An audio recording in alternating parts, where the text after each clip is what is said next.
आगे बढ़ते हैं और बड़ी खबर छत्तीसगढ़ से। धर्म स्वातंत्र्य विधेयक सदन में पेश कर दिया गया। छत्तीसगढ़ विधानसभा में धर्म स्वातंत्र्य विधेयक पेश हो चुका है। डिप्टी सीएम विजय शर्मा ने इसे सदन में पेश किया।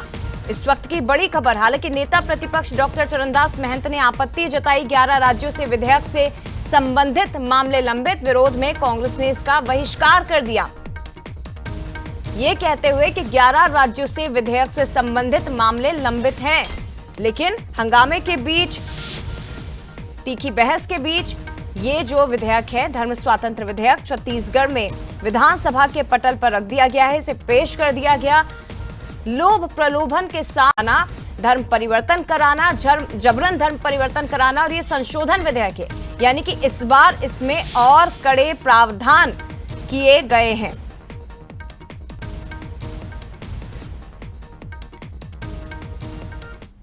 चलिए सीधे रायपुर आपको लेकर चलते। गौरव शुक्ला, रायपुर ब्यूरो, इस वक्त लाइव जुड़ गए हैं। गौरव, बड़ी खबर है जिसका इंतजार किया जा रहा था। आखिरकार वो धर्म स्वातंत्र्य संशोधन विधेयक पेश कर दिया गया है। हंगामा हुआ, लेकिन अब आगे चलकर एक कानून की शक्ल लेगा। देखिए, जिस तरीके से आज सदन में डिप्टी सीएम गृह मंत्री विजय शर्मा ने धर्म स्वातंत्र्य कानून विधेयक जो पेश किया, उस पर नेता प्रतिपक्ष डॉक्टर चरणदास महंत ने आपत्ति जताते हुए उस पर चर्चा नहीं करने की मांग की और उसे जो सदन की उच्च समिति रहती है उस पर रखने की बात कही, और जिस पर जमकर सदन में जो है वो हंगामा देखने को मिला। नेता प्रतिपक्ष का कहना था कि सुप्रीम कोर्ट में मध्य प्रदेश सहित 11 जो राज्य हैं वहाँ पर के धर्म स्वतंत्र कानून जो है वो लंबित है और ऐसे में इस पर चर्चा करना ठीक नहीं है। और उन्होंने ये बात भी कही कि उसमें अंतिम फैसला नहीं हुआ है, इसलिए चर्चा नहीं होनी चाहिए। सरकार क्या कहना चाहती है, इससे जल्दी क्यों है सरकार को, इस तरीके के सवाल जो है वो जो है जो नेता प्रतिपक्ष उन्होंने किया। और उसके बाद चर्चा हुई, और चर्चा के बाद जब डिप्टी सीएम विजय शर्मा ने अपनी बातें कही और कहा कि सुप्रीम कोर्ट में इस मसले पर कोई स्टे नहीं है, नए कानून बनाने पर भी कोई मनाही सुप्रीम कोर्ट के द्वारा नहीं दी गई है, जिस पर आसंदी ने इसे प्रस्ताव को बात करने की बात कही। वहीं जो विपक्ष ने इस पर लाया था, आपत्ति दर्ज कराई थी, उस पर कहा कि इस पर मैं स्वीकृत नहीं करता हूं, इस पर चर्चा होगी।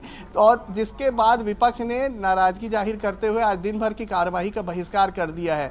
और जैसे ही बहिष्कार करके बाहर निकले तो विजय शर्मा डिप्टी सीएम जिन्होंने इस पर आगे चर्चा होनी है, तो उन्होंने कहा कि ये बहिष्कार नहीं है, विपक्ष का पलायन है। तो सीधे तौर पर धर्म स्वातंत्र्य कानून जो कि राज्य सरकार नया लाने जा रही है 2026 का, उस पर जो नई चीजें हैं, जो कड़े रुख है, जो कड़े नियम है, उसको कहीं ना कहीं विपक्ष शामिल नहीं करना चाहती। ऐसा आरोप जो है वो सत्ता पक्ष के द्वारा लगाया गया है। काफी हंगामा हुआ और विपक्ष ने इसका बहिष्कार कर दिया है। ये भी जानकारी निकल के आ रही है कि संसदीय कार्य मंत्री केदार कश्यप जो है वो नेता प्रतिपक्ष को मनाने पहुंचे हैं कि आप चलिए सदन की कार्रवाई में रहिए, क्योंकि ये एक बड़ा विधेयक है और इस विधेयक के आने के बाद जो छत्तीसगढ़ में धर्मांतरण का मुद्दा गरमाया हुआ है उस पर कहीं ना कहीं लगाम लगेगी। तो एक बड़ा विधेयक जो है वो आज यहाँ पर आने वाला है, लेकिन विपक्ष की शायद ये हो सकता है कि विपक्ष की गैर मौजूदगी में ये विधेयक पारित हो। जी, बहुत महत्वपूर्ण जानकारी गौरव आपने दी है। फिलहाल के लिए बहुत धन्यवाद। लेकिन बड़ी खबर, छत्तीसगढ़ में धर्म स्वातंत्र्य विधेयक पेश कर दिया गया है हंगामे के